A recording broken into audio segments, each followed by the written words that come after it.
shut down new applications. And the impact is absolutely catastrophic. Why? Well, federal funding. Let's break it down. 47 million to 114 million is being slashed from the budget. That means 3,300 families right this second are stuck in limbo. Their applications are on pause. And we already have 45,000 plus already homeless. And that number is about to skyrocket. Now, according to Carlos Van Natter, head of Section 8 in LA, he says keeping current recipients in their homes is the top priority. Totally get it. But he even says at this rate, that's at risk. And it gets worse before it gets better. If Congress doesn't approve funding by March 14th, the Housing Authority may have to cut existing vouchers as well. Translation, my friends, thousands of families could lose their homes overnight. This isn't just a housing issue, it's a breaking point for LA. Rent is among the highest in the country. We already have a crazy homeless problem, and the city just eliminated one of the last safety nets for low-income families, seniors, and disabled residents. So what now? Well, if you live in LA, I hope you're paying attention. You need to call your representatives, demand action, because if this crisis isn't addressed right now, we're going to be looking at a tidal wave of homelessness like we've never. Hey guys, so the Housing Urban Development Hub is being cut off. They'll just seeking to cut funding from there. You know what that is? That applies to affordable housing for people with disability, low income, in New York. So we have all these new buildings that they use for low income people so they could get a tax break. Yeah, Section 8, city feds, all that getting cut. No, they're cutting our housing. They're cutting SNAP. They're cutting unemployment. They're cutting school. They want to uprise. They want martial law. You cut so many people from federal workers. You're cutting off just access to our money. You're allowing companies to charge any banking increase that they want. There's no oversighter. There's no inspector general to put these people on a leash. Yeah, they want us to work for free.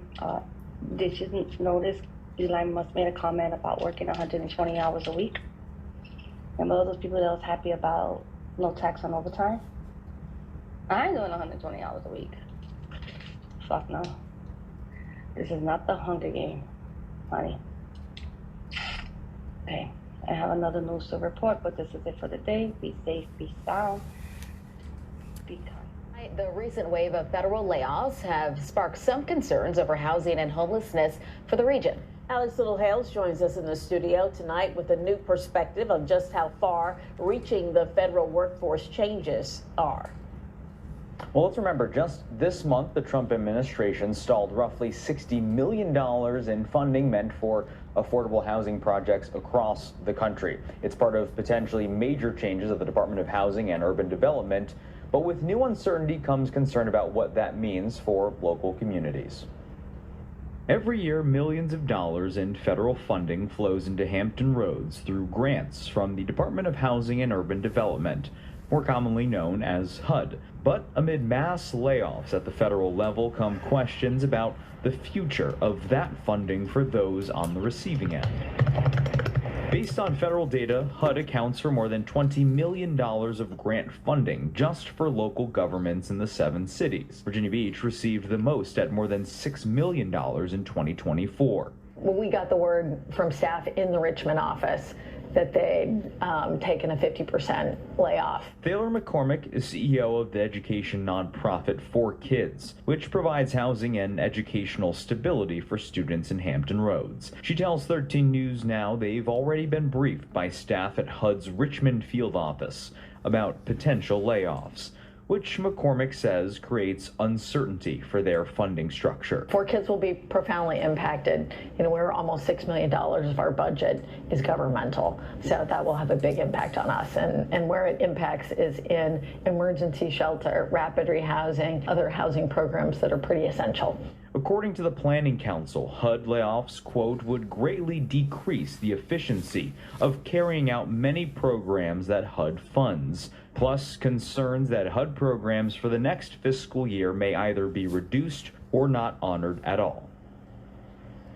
So the organization 4Kids also cited that HUD assists with affordable housing in more than 170,000 units in the state of Virginia. I'm Alex Littlehales for 13 News Now. Well, let's pick up some cans. No salt. Chris Richey and Carmen Carey are retirees struggling with the rising cost of groceries. And the price of food has really gone high, you know. The Eggs. But you won't find any prices here.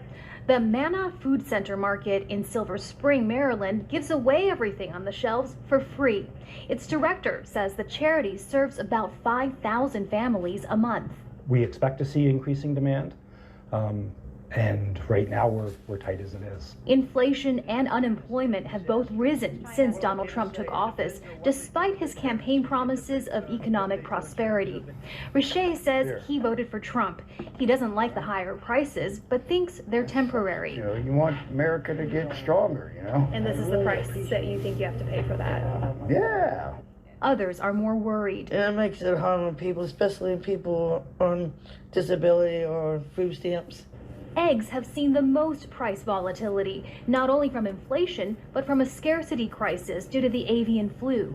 Eggs in American grocery stores are averaging close to $5 a dozen, and they're spiking to almost $20 a dozen, which is a record high. And according to the U.S. Department of Agriculture, their prices are expected to go up another 40% by year's end. Then there's Trump's on-again, off-again tariffs against China, Mexico, Canada, and come April, possibly the rest of the world. On the tariffs we have right now, you're talking anywhere from $500 to $1,000 per person in increased prices over the next year. The reality, though, is that we just don't know how long these tariffs will be in place. All of that amounts to a lot of uncertainty. Experts say the U.S. economy is still relatively strong, but no one knows how long that will last. Heidi Jo Castro, Al Jazeera, Silver Spring, Maryland. After eggs, beef faces an uncertain future in the U.S. Prices have been rising steadily in recent years with no signs of slowing down. Since January 2020, the average price of a pound of beef mince has surged by 45%, from $3.90 to $5.60, nearly doubling the rate of inflation. This price increase is driven by a combination of high consumer demand and a shrinking cattle herd, which is now smaller than it was a decade ago. Despite the challenges of tight domestic supply, beef imports have helped stabilize the prices. In 2023, the U.S. saw record high imports, including 4.6 billion pounds of beef and 2 million live cattle. However, the situation may soon worsen. And that's because U.S. President Donald Trump has proposed hefty new tariffs on agricultural imports, including beef. The tariffs set to take effect in April 2025 could disrupt the delicate balance of the U.S. beef market.